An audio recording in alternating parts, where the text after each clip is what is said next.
Bonsoir.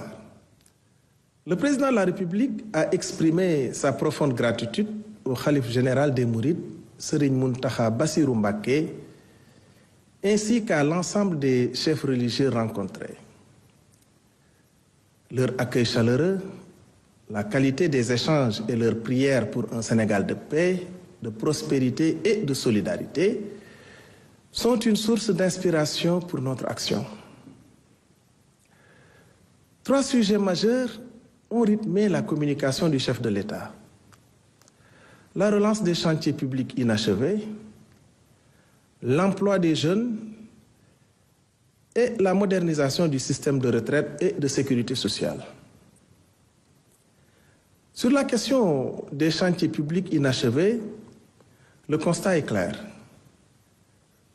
Trop de projets restent en suspens dans des secteurs clés comme l'éducation, la santé, l'énergie, les routes et les sports. Le chef de l'État a donc demandé au Premier ministre de recenser tous les chantiers inachevés et de proposer des solutions pour leur relance dans le respect des règles de transparence et d'efficacité. Il est également urgent de faire le point sur les programmes comme le PUDC, Promoville, le PNDL et le PUMA, afin de renforcer leur impact sur les territoires. Enfin, une réflexion est engagée pour optimiser le rôle des agences publiques comme l'ACBEP, l'AGETIP et l'ADM, afin qu'elles soient plus efficaces dans la réalisation des infrastructures essentielles. Concernant l'emploi des jeunes, qui demeure une priorité absolue, le président de la République a rappelé au gouvernement l'urgence de promouvoir l'entrepreneuriat et l'insertion professionnelle des jeunes. Une nouvelle politique nationale de l'emploi doit être finalisée avant fin avril 2025. Par ailleurs, un système d'information performant sur le marché du travail sera mis en place en lien avec les bases de données des diplômés de la formation professionnelle et technique. Le gouvernement veillera également à harmoniser les actions des structures publiques dédiées à l'emploi des jeunes.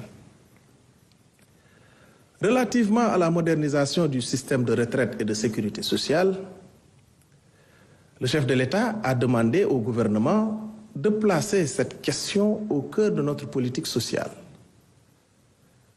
Un code unique de sécurité sociale sera finalisé en concertation avec les partenaires sociaux afin d'améliorer la gouvernance des institutions de prévoyance.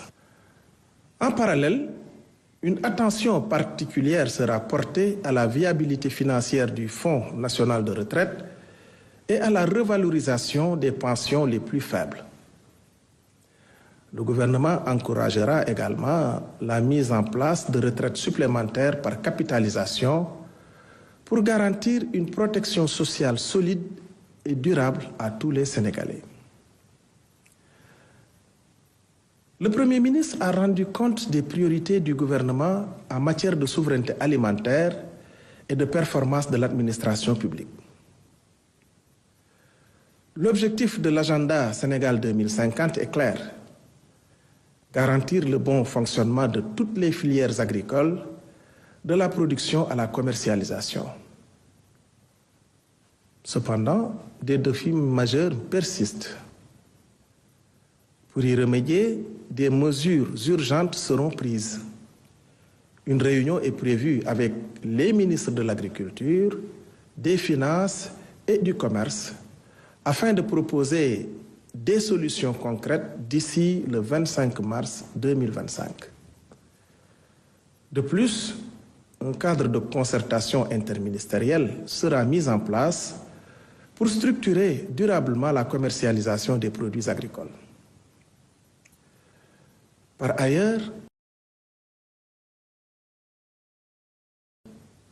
la performance de notre administration publique est essentielle pour atteindre nos objectifs nationaux.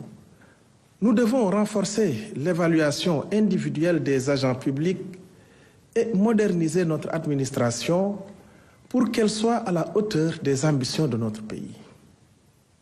Enfin, le Premier ministre souligne l'importance de l'entretien de nos villes. Le non-respect des obligations de ravalement des façades est un problème qui doit être traité rapidement. Le ministre de l'Urbanisme devra lui soumettre des propositions concrètes dans les 8 jours. Je vous remercie de votre attention et vous souhaite une excellente soirée.